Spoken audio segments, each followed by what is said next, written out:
Pessoal, antes da gente não, né? A gente já está falando do assunto. Grandezas angulares. O que são grandezas angulares?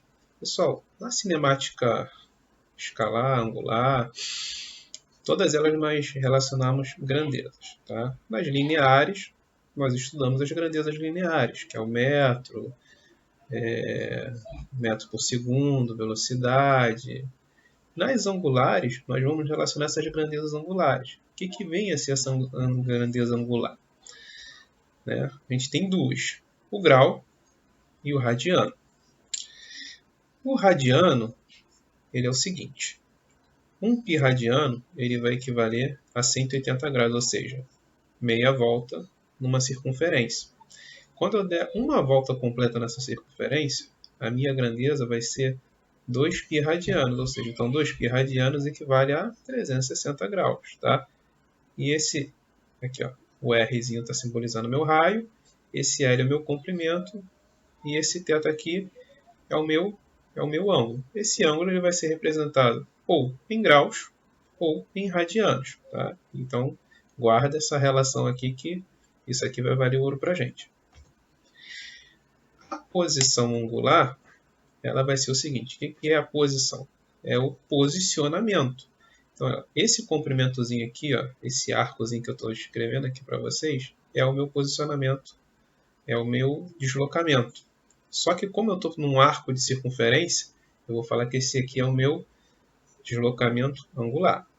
Então, a minha posição angular, ou seja, vamos lá, ó, o meu delta θ, quase que não sai aqui, ó, delta θ, ele vai ser o meu ΔS, que vai ser a minha variação da posição, dividido pelo meu raio. Que raio? O raio da circunferência, ok?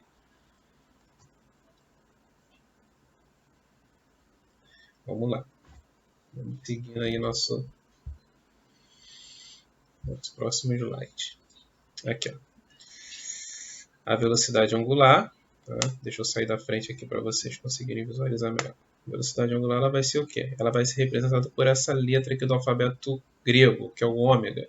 Ela vai ser a minha variação da posição angular dividido pelo tempo. Lembra lá quando a gente estudou no nosso capítulo 1? Velocidade é ΔS sobre ΔT? Mesmo princípio, só que lá a gente estudava o linear. Agora aqui a gente está estudando o quê? O angular. Então, minha velocidade angular vai ser posição angular dividido pelo tempo. Tá? Vamos lá. E aqui, ó, fazendo uma relação com a minha velocidade angular e a velocidade linear ela vai ser a velocidade angular vezes o raio da circunferência. Galera, aceleração angular. Estudou a linear, agora vamos ver a angular. A gente vai chamar essa aceleração angular de alfa, tá? Então vamos, repara que a gente sempre está chamando com uma letra do alfabeto grego, tá? Então o alfa vai ser o quê? Como é que a gente fazia a velocidade linear? ΔV sobre ΔT. Então como é que a gente chama de velocidade angular? Ômega. Então ΔΩ sobre o ΔT. Essa vai ser a aceleração angular. E a relação dela com a linear vai ser o seguinte, ó. A aceleração linear ela vai ser igual à aceleração angular vezes o raio. Tá? Para a gente poder conseguir capitular bem aqui, ó, seguinte, ó, grandezas lineares, grandezas angulares e a relação. Ó, lá no capítulo 1, 2, a gente estudava isso aqui. Ó, ΔS é igual a posição final menos a posição inicial. Ou seja, a variação do posição final, posição inicial. Agora, quando é angular, final menos inicial. E o meu ΔS, que ΔS? Esse aqui, o linear, vai ser o quê? Variação da posição angular vezes o raio. A velocidade linear, ΔS sobre ΔT. Velocidade angular. Isso aqui é só um resumão, tá, galera? Velocidade angular, variação da posição angular dividido pelo tempo. E a relação da angular com a linear, velocidade linear é igual a velocidade angular vezes o R. Tá? Você pode até anotar isso aí no seu caderno. Tá? Bota aquele asterisco grandão lá, que isso aqui vai te economizar um tempo enorme quando a gente for resolver exercício. A aceleração linear vai ser o ΔV, né, sobre ΔT, linear. A angular, ΔV, ΔΩ, né? A velocidade angular dividido pelo tempo. E a aceleração, a relação da linear com angular, a aceleração linear vai ser a aceleração angular vezes o raio. Tá? Então é só para a gente poder conseguir ganhar um tempinho, né? Marca lá no seu caderno para a gente não esquecer isso. Período e frequência. O que é período? Período a gente vai simbolizar pela letra T e a frequência pela letra F. Então, o período é o inverso da frequência e a frequência vai ser o inverso do período. Período, a unidade vai ser segundo, a frequência em hertz. O que é o período? O período é o tempo, tá? Grosseiramente falando, é o tempo. Então assim, é o tempo que acontece um evento, que leva para acontecer um evento. A frequência é o número de vezes que esse evento acontece dentro do intervalo de tempo. Então, um exemplo assim, vamos supor que você tome banho 3 vezes por dia, tá? Então, qual é a frequência que você toma banho dentro de um dia? 3 vezes. Né? E qual é o período? Um dia. Tá? Ah, Renan, agora com essa pandemia eu estou lavando a mão 70 vezes no dia. Então, a frequência que você tem lavado a mão, 70 vezes. Qual é o período? 24 horas, ou seja, um dia. Então, o período ele sempre vai ser o inverso da frequência e a frequência vai ser o inverso do período. Ok? A gente estudou as equações horárias no movimento linear. No angular, a gente também vai ter essas equações horárias. Tá? Essa aqui é a minha equação horária da posição. Então, ó, posição final, posição inicial, só que o quê? Posição angular, mais VT. Ou seja, lá no início dos nossos estudos, nos primeiros capítulos, nós estudamos o quê? Posição final igual a posição inicial mais VT. É a mesma coisa, galera, é a mesma cara, tá? Só que agora eu estou substituindo as letras. Em vez de chamar de S, de V, eu estou chamando de θ, de ômega, tá? De alfa, mas é a mesma coisa. Eu também posso escrever como velocidade angular, galera, como sendo 2πf, tá ok? 2 vezes π, que π é esse? É o 3,14, tá? Π, 2πf. Aqui na maioria das vezes a gente não vai precisar abrir não, tá, galera? A gente vai deixar assim mesmo, como π. Então, a transmissão coplanar, ela é bem tranquila, né? Apesar de ser uma coisa que geralmente assusta os alunos. O que vem a ser essa transmissão? Eu tenho duas roldanas, tá? 2 eixos, 2 rodas, vai depender do nosso problema. E quando eu tenho uma união ou por corrente, polia, correia, ou até mesmo tangenciano, eu vou chamar essa de transmissão coplanar. Quais são as suas propriedades?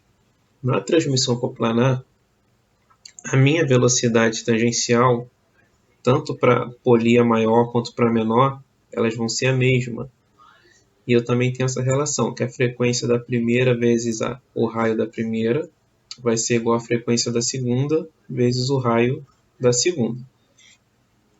As velocidades angulares nela vão ser diferentes. Na minha transmissão coaxial, o que é coaxial?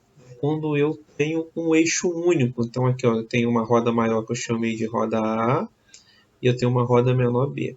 Mas eu tenho um eixo em comum. Elas são colineares. Tá? Então quando eu tenho essa condição, o que eu vou dizer? Que a minha velocidade angular, tanto para maior quanto para menor, elas vão ser iguais. Assim como essa proporção ela vai ser obedecida, né? Velocidade tangencial dividido pelo raio da maior vai ser igual a velocidade tangencial da menor dividido pelo raio da menor. Então, tenho essas relações. Para o que eu tenho que me ligar? Quando é um caso de coplanares e quando será um caso de coaxial. Lembrando que eu posso ter os dois casos no mesmo problema. Ok? People, aqui na dinâmica das trajetórias curvilíneas é o seguinte. Vamos lá, ó. Aqui eu tenho uma trajetória curva, ok? Aqui eu tenho uma partícula. E quais são as forças que atuam sobre ela? Tem a minha força centrípeta, perdão.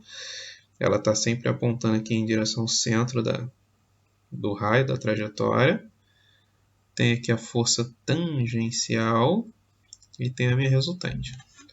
Então é o seguinte, na força tangencial vai ser o quê? Segunda lei de Newton. Massa vezes aceleração. Que aceleração? Não estou falando de força tangencial, então vai ser aceleração tangencial. Na centrípeta, vai ser o quê? Mesma coisa, segunda lei. Tá? Massa vezes aceleração. Que aceleração é essa? Não é a força centrípeta? Então, aceleração centrípeta. A aceleração tangencial, a gente já fez bastante exercício sobre ela, ΔV sobre ΔT.